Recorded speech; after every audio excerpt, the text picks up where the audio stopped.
Hoje eu vim trazer a resenha de Jane Eyre, da escritora britânica Charlotte Brontë. Oi gente, meu nome é Luísa, bem-vindos ao meu canal. Pessoal, eu li Jane Eyre agora na quarentena, que era uma leitura que já estava na minha lista há muito tempo, e eu vim compartilhar aqui para vocês um pouco da história e minha opinião sobre ela. Esse livro foi escrito em 1848, ou seja, praticamente 2 séculos atrás, numa Inglaterra na era vitoriana, ou seja, no reinado da Rainha Vitória, que inclusive leu esse livro e elogiou muito. A Charlotte Brontë, ela é uma das 3 irmãs que formam as famosas Irmãs Brontës. Não sei se vocês já ouviram falar sobre elas, mas foram 3 irmãs escritoras que fizeram história na literatura mundial. A Charlotte Brontë foi a 3ª filha a nascer numa família de 6 filhos, ou seja, ela tinha 2 irmãs mais velhas.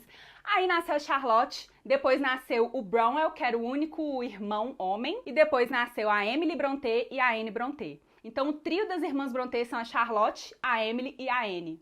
Gente, o início da vida da Charlotte Brontë foi um pouco difícil, porque ainda criança, a mãe dela morreu de câncer e logo em seguida as 2 irmãs mais velhas morreram de um surto de tifo que teve na Inglaterra. Então depois da morte das 2 irmãs, acabou sobrando os 4 filhos aí e o pai. Desde crianças as Irmãs Brontë tinham o costume de escrever histórias e lerem livros.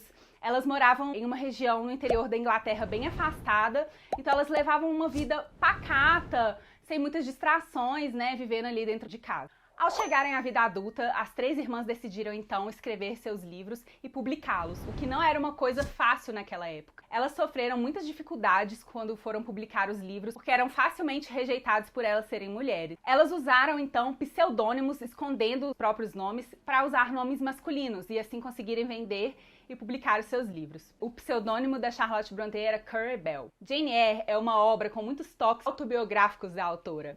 Inclusive aqui no início está escrito Jane Eyre, uma autobiografia. Depois de publicado então com pseudônimo, Jane Eyre foi um sucesso, apesar de muitas críticas na época pelo tom desse livro. What struck me most when reading Jane Eyre was how the book was so ahead of its time. If you're talking about feminism, I think you're right. Yeah, well, feminism, yes. Aos 29 e aos 30 anos morreram a Emily e a Anne Brontë, vítimas de tuberculose. Pouco depois morre também o irmão Branwell. Dizem que foi de tuberculose, mas há teorias que foi uma tuberculose disfarçada pelo alcoolismo, porque ele era muito alcoólatra. Há suspeitas que foi a bebida que matou ele. Após a morte dos irmãos, a Charlotte Brontë continuou sua carreira de escritora, acabou se casando, ela trabalhou como governanta e educadora, um trabalho que ela, inclusive, não gostava. Aos 38 anos, a Charlotte, então, também morre vítima de tuberculose. O pai morreu aos 84 anos de idade após ter enterrado 6 filhos. Não sobrou nenhum descendente nessa família. Pessoal, se vocês se interessaram pela história da autora, eu indico pra vocês um filme chamado As Irmãs Brontës, que mostra um pouco esse processo dela de desenvolvimento dos livros e o relacionamento delas também com o irmão. É muito legal, tinha no Netflix, eu não sei se tem mais, mas procurem aí que vocês vão gostar. How about a little Charlotte Brontë? Então vamos de fato...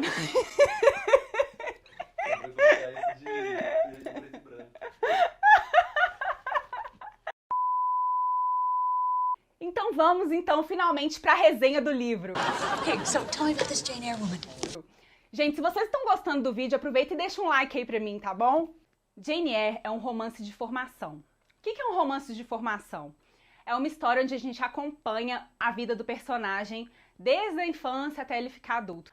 Órfã de pai e de mãe, Jane Eyre é deixada aos cuidados do tio ainda bebê, o irmão da sua mãe. Durante a infância, esse tio morre, e então ele faz a sua mulher, antes de morrer, prometer que vai cuidar da Jane Eyre, e ela promete. A Jane Eyre é deixada então sob os cuidados da senhora Reed, que também tinha outros 3 filhos, 2 meninas e um menino insuportável, diga-se de passagem. Só que a senhora Reed detestava a Jane Eyre, ela odiava ela muito, assim, coitada da menina, a menina não fazia nada, ela tinha um ódio pela menina, que tratava ela mal demais. Então essa casa era um inferno pra Jane Eyre, ela sofria muitas injustiças, o primo batia nela e ela revidava, e se ela revidava, era considerada que ela que tinha sido errada, a tia dela já enfiou ela num quarto vermelho, a menina sofreu, mas sofreu o pão que o diabo amassou, e ela só tinha 10 anos de idade. Essa tia Reed, então, um belo dia, falou assim, eu não suporto mais essa menina, vou mandar ela pro internato, mandou ela pra uma escola, só que eles tinham dinheiro, e ela mandou a Jane Eyre pra uma escola de caridade, e falou que ela não podia voltar pra casa nem pras férias. Jane Eyre, então, embarca em sua nova aventura de ir pra escola Lowood, só que ela foi muito feliz embora dessa casa, onde ela era super maltratada. Apesar de sentir muita angústia e nervosismo, ela foi de braços abertos rumo a essa escola. Essa escola, então, que vivia de caridade, não tinha muitos recursos e ela chegava a passar fome, frio, mas mesmo assim ela encarou aquilo como uma oportunidade e decidiu estudar e se dedicar muito. Quando ela chega na escola, pela primeira vez na vida, ela consegue fazer uma amiga que se chama Ellen Burns.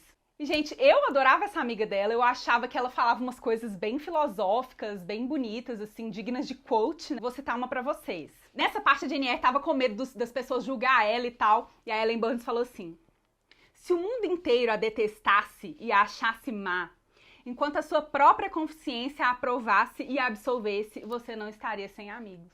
Olha que coisa linda, né? I love Jane Eyre, don't you? A Jane Eyre passa então 6 anos nessa escola como estudante e no meio dessa caminhada dela aí acontece um surto de tifo na escola e muitas crianças morrem, inclusive a amiga dela, Ellen Burns. Muita gente fala que essa parte foi inspirada na própria história da Charlotte Brontë, quando as duas irmãs mais velhas dela morreram. Depois de 10 anos como estudante nessa escola, a Jane Eyre passa mais 2 anos como professora.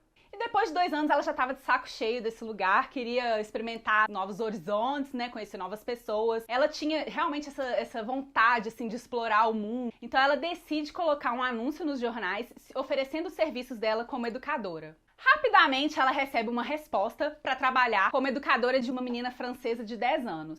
Ela vai então finalmente embora da escola de Lowood e chega então ao casarão de Thornfield Hall. Gente, nesse momento começa a ter muitos elementos góticos assim no livro, né? Porque nessa época também a literatura gótica estava super em alta. Então ela chega naquele casarão obscuro, grande, começa a escutar umas gargalhadas esquisitas. Então a gente percebe muito do gótico e isso deixa a experiência da leitura ainda mais legal. E, né, gente, um belo dia ela conhece o dono da casa, que não morava lá, mas foi lá um dia, né, porque essa menina aí, essa francesinha que ela foi ensinar, não era filha do cara, ela era tipo uma protegida do cara, né? E esse dono da casa era um solteirão mais velho. A Jane Eyre considera ele, assim, logo de cara, uma criatura obscura, feia, esquisita, porém muito interessante. Já eu, particularmente, acho esse cara simplesmente um metido à besta que se acha a última Coca-Cola do deserto, chato pra caramba e sem graça. E sem educação. Tá. Jane Eyre e o Sr. Rochester, que é o nome do cara, começam então a se conhecerem melhor e uma série de conversas entre os dois começa a ocorrer. E a Jane Eyre sempre provocava-o, mostrando toda a sua sagacidade. O Sr. Rochester então se impressiona, pois ele não esperava tanto cérebro, tanto raciocínio, tanto discernimento de uma simples educadora. Gente, a Jane Eyre, ela é sempre muito segura de si, ela sabe quem ela é e ela sempre gosta de falar o essencial, só o pontual. Ela não gosta de ficar tagarelando igual a gente, assim, não. Ela fala só o pontual e pronto. E quando ela fala, é tipo uma flecha, assim, que ela espalha na pessoa e a pessoa fica meio tipo, o que essa menina tá falando? Ela tem consciência de quem ela é, da condição física dela, porque ela não é considerada uma mulher bonita, ela é considerada uma mulher mais ou menos, não é feia também não, mais ou menos pequena, pálida. Ela tem a consciência de onde ela está socialmente, então ela sabe muito bem o lugar dela e a única coisa que ela quer é procurar um emprego, uma forma de se sustentar e assim conquistar a própria liberdade. Aí, no meio dessas conversas aí, os dois pombinhos acabam se apaixonando. Até chegar um momento aí de declaração de amor. Nesse momento do livro eu fiquei um pouco entediada, assim, eu acabei agarrando um pouco, não consegui dar andamento. Como eu já falei, a Jane Eyre sempre tem um pé no chão, assim, porque ele era um cara rico, então ele falava, vou te encher de joia. E ela falava, eu não quero joia, esse trem de joia não foi feito pra mim. Aí ele falava, você é um anjo. Ela, eu não sou um anjo, sou eu mesma e serei até morrer. Eu acho isso muito legal, assim, que ela não fica, tipo, deslumbrada que ele é rico e tal. Só que aos olhos de quem vê é um casamento meio esquisito, né? Porque ele é um cara rico, cheio de propriedade, e ela é uma educadora, então uma diferença social. Então ela tinha muita consciência dela mesma, ela acreditava profundamente nela mesma, ela não tinha dúvida, ela tinha seus propósitos, seus ideais e seguia eles. Foram se casar! E no dia do casamento acontece algo de terrível, algo assombroso que ninguém esperava e que eu não vou te dar spoiler pra vocês terem que ler, que impede a realização do casamento. E essa coisa horrível que aconteceu por uma mentira do Sr. Rochester. É homem sendo homem, tô zoando. Então a gente já vê, assim, a laia do cara, né? A Jane Eyre, ela fica de cara. Ela vê que ela não pode aceitar aquela mentira. Ele implora pra ela perdoá-lo. Então, assim, ela tem um momento ali de luta interna, de batalha interna, assim, provavelmente a batalha mais difícil que ela já travou na vida dela. E ela simplesmente decide ir embora.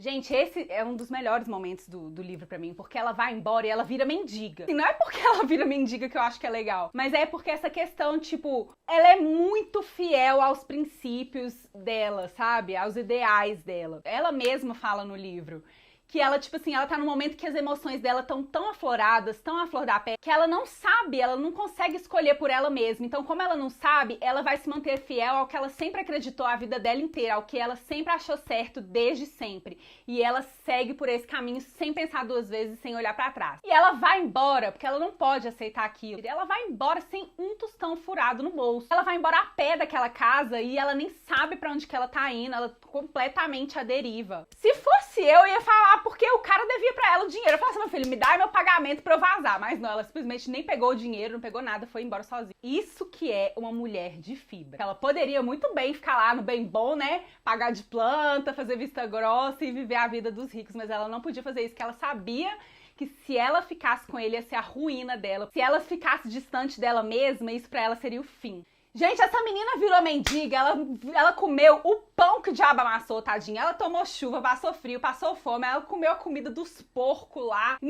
Ela pediu esmola, assim, ela literalmente quase morreu. Até que um belo dia, um cara lá, um pároco, decidiu ajudar ela, acolheu-a em sua casa com suas duas irmãs. E aí começa uma nova parte da vida de Jane Eyre. Mesmo sem esquecer nem um segundo o Sr. Rochester, ela segue em frente. Ela arruma um novo emprego de professora das meninas da aldeia, que era um emprego que nem era considerado assim, era um emprego considerado ruim. Mas mesmo assim ela pega e dá o melhor dela, mesmo não gostando, porque ela sabia que aquilo seria uma coisa boa. Segue a vida então, sendo professora maravilhosa, até que um belo dia, um parente distante dela morre, deixando uma herança gigantesca. Então, do nada, ela fica rica. Aí tá, né, gente? Aí ela descobre uns parentescos dela lá, que é uma parte muito legal, que ela descobre que aquelas pessoas que acolheram ela são parentes dela, de sangue. Então ela finalmente tem uma família que ela nunca teve. Então assim, a vida dela tava seguindo, ela tava maravilhosa, passou um monte de dificuldades, superou tudo. Aí, sabe o que acontece de repente? Umas certas vozes começam a falar pra ela, Jane, Jane, Jane. Ela,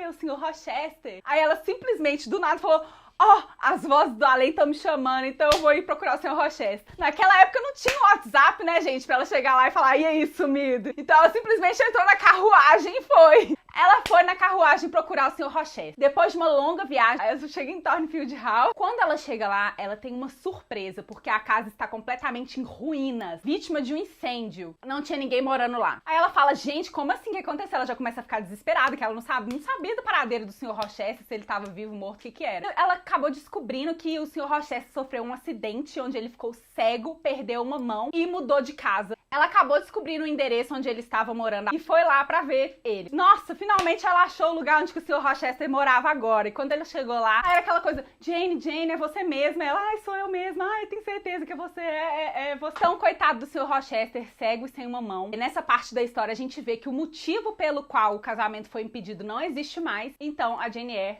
decidiu ficar com ele. Gente, esse final eu não gostei. E eu vou falar pra vocês o porquê.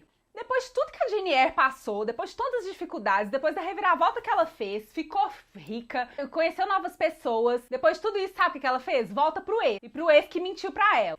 Então, depois desse encontro, o Sr. Rochester fala pra ela que queria uma esposa. Ela fala assim que vai casar com ele. Aí ele fala pra ela, um pobre cego que você terá que conduzir pela mão? Sim, senhor. Um aleijado, 20 anos mais velho que você, a quem terá que servir? Sim, senhor. De verdade, Jane, de verdade, senhor. E tolera minhas fraquezas, Jane. Desconsidera minhas deficiências. Presta atenção no que ela vai falar agora. Que não existem pra mim, senhor. Eu o amo mais agora, quando posso realmente lhe ser útil, do que amava em seu estado de orgulhosa independência, quando recusava cada função que não fosse do provedor e protetor. Depois de tudo que a Jane Eyre passou, essa reviravolta toda que ela fez, sabe? Sou independente, eu não sou um pássaro na gaiola, eu não sou um anjo. Ela mostra pra gente que ela é gente como a gente. Vocês conhecem aquele tipo de mulher que gosta do homem melhorado? Com certeza já tem alguma amiga ou alguma menina que fala assim, nossa, porque ele era super mulherengo, galinha, ficava com todos, bebia todo final de semana. Mas aí agora eu cheguei e ele parou de beber, vai na igreja, namora comigo, só fica comigo. Existem muitas mulheres que têm aquela necessidade do cara precisar delas. Você quer um cara que vai precisar mais dela do que um cara cego que ela vai ter que levar pela mão? Ela mesma falou, vou ler pra vocês de novo, eu amo mais agora, quando realmente posso lhe ser útil, ou seja, eu lhe amo mais agora quando você precisa mais de mim. Eu amo mais você agora que você é humilde. Gente, precisou do cara ficar cego, perder uma mão pra ele poder ficar um pouco humilde. Então assim, né, gente, a Jane Eyre tem um gosto pelos homens melhorados, pelo que a gente pôde ver. Não tô tentando defender a Jane, mas eu entendo, assim, eu realmente acredito que eles eram almas gêmeas, que era um amor verdadeiro. Mas assim, foi uma escolha dela ficar com ele, então eu acredito que a liberdade nem sempre é sair andando por aí, né? A liberdade dela era ao lado dele, né? Uma coisa, ela poderia ter feito coisas muito mais interessantes na vida dela, mas ela tava feliz, né? Pelo menos é o que conta no livro, então a gente aceita. E outra coisa também, a gente tem que levar em consideração que o livro foi escrito há 2 séculos atrás, então a gente com a nossa cabecinha moderninha não pode também querer julgar uma coisa com o nosso pensamento de hoje, uma coisa que foi escrita há não sei quantos anos atrás. Acabou, olha aqui o tanto de marcação que eu fiz. Gente, é isso, ufa! E vou falar uma coisa pra vocês, esse livro é a melhor leitura de 2020, eu gostei muito de ter lido esse livro agora na quarentena. E o enredo é muito legal, é um livro gostoso de ser lido realmente, é uma leitura fácil, acessível, então não é só porque é um livro clássico que é difícil de ler, pelo contrário. E a história acontece em muitas reviravoltas, muitas vezes eu lembro que eu tava deitada lendo e tipo assim, do nada eu tinha um sobressalto, falava, nossa, eu não acredito que aconteceu isso, uma coisa que eu nem imaginava. É muito legal, muito divertido também em alguns momentos. É um livro fortíssimo, que eu recomendo pra todo mundo. E agora eu vou falar também um pouco dessa edição da Zaha, que tá simplesmente impecável. Toda vez que eu vou ler um livro, eu sempre tento escolher a melhor tradução, porque o que importa no livro não é a capa, não é o livro ser bonito, mas sim o conteúdo, né? Então uma boa tradução, ela melhora muito mais a nossa experiência com o livro. Uma tradução ruim pode mudar algumas coisas no livro e mudar o que o autor queria dizer, atrapalhando um pouco a nossa experiência. E essa edição da Zaha tá simplesmente uma tradução incrível. O layout das páginas tá muito bom. A fonte, a folha. Ele tem notas de rodapé que explicam, contextualizam o que tá sendo dito aqui. Tem gravuras, que são gravuras que parecem até antigas. Sem contar também que o livro tá lindíssimo. Essa contracapa aqui. Assim, capa dura, perfeita. A Zaha realmente foi perfeita nessa edição de Jane Eyre.